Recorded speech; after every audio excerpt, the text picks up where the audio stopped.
পার্শ্ববর্তী একটা দেশ বসেই আছে যেন আমরা ভালো একটি নির্বাচন করে গণতন্ত্রে উত্তরণ ঘটাতে না পারি। সেই জন্য আমাদেরকে সজাগ সতর্ক থাকতে হবে। বন্ধুরা, বাংলাদেশের কৃষক শ্রমিক খেটে খাওয়া মানুষ বড় কষ্টে আছে। প্রতিদিনই জিনিসপত্রের দাম বেড়ে যাচ্ছে।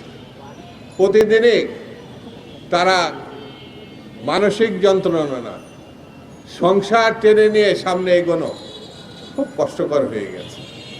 এই জন্যে বর্তমান সরকারের উচিত হচ্ছে ত্বরিতভাবে কিছু পদক্ষেপ নিয়ে মানুষের পাশে দাঁড়ানো। যদিও তাদের হাতে সময় এখন কম, তাদের কাছে মানুষের প্রত্যাশাও ছিল অনেক যে ও অতীত সরকার পারেনি, এই সরকার পারবে। 17-18 মাস হয়ে গেল বর্তমান সরকার ক্ষমতা আসার পর জিনিসপত্রের দাম শুধু বেড়েছে, কমে নাই।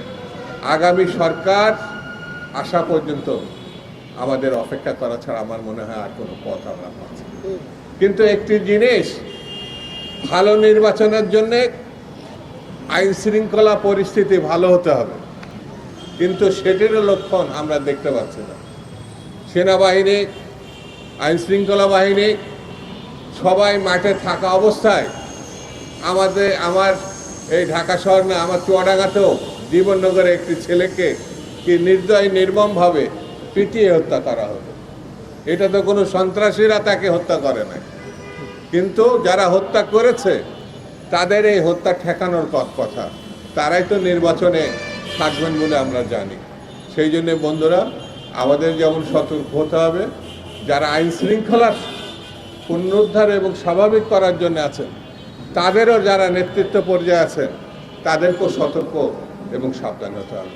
বন্ধুরা, কথা একটাই, সেটা হচ্ছে বাংলাদেশে বসবাসযোগ্য, যেটা 71 সালের মুক্তিযুদ্ধে গণতন্ত্র স্বাধীনতার মধ্য দিয়ে মানুষ তারা দুবেলা দুমুঠো খাবে, এই প্রত্যাশায় কিন্তু এই দেশে মুক্তিযুদ্ধ হয়েছিল।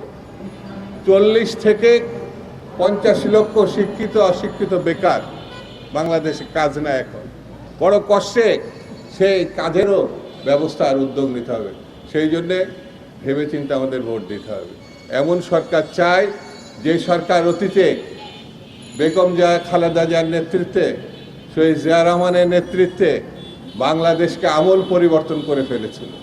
নারী শিক্ষার ক্ষেত্রে বেগম খালেদা জিয়া অভাবনীয় ঘটনা ঘটিয়েছে, সেরকম একটি সরকার চাই। হ্যাঁ, আমরা প্রত্যাশা করি আগামী দিনে যিনি রাষ্ট্রনায়ক হিসেবে এখনই যিনি সম্মান পেয়েছেন জনাব তারেক রহমানের নেতৃত্বে আগামী দিনে একটি সরকার আসবে, যে সরকারের প্রতিশ্রুতি বাংলাদেশকে গণতান্ত্রিক, বসবাসযোগ্য এবং এই দেশকে রক্ষা করার জন্যে যে সরকার দায়িত্ব নেবে সেটি বিএনপি এবং তারেক রহমানের সরকার, এটা আমরা মনে করি। আসুন এই প্রশ্নে আমরা ঐক্যবদ্ধ হই এবং যে কোনো মূল্যে একটি শান্তিপূর্ণ অবস্থা রক্ষা করে একটি গ্রহণযোগ্য নির্বাচনের দিকে আমরা এগিয়ে যাই। এই আহ্বান জানিয়ে সবাইকে ধন্যবাদ।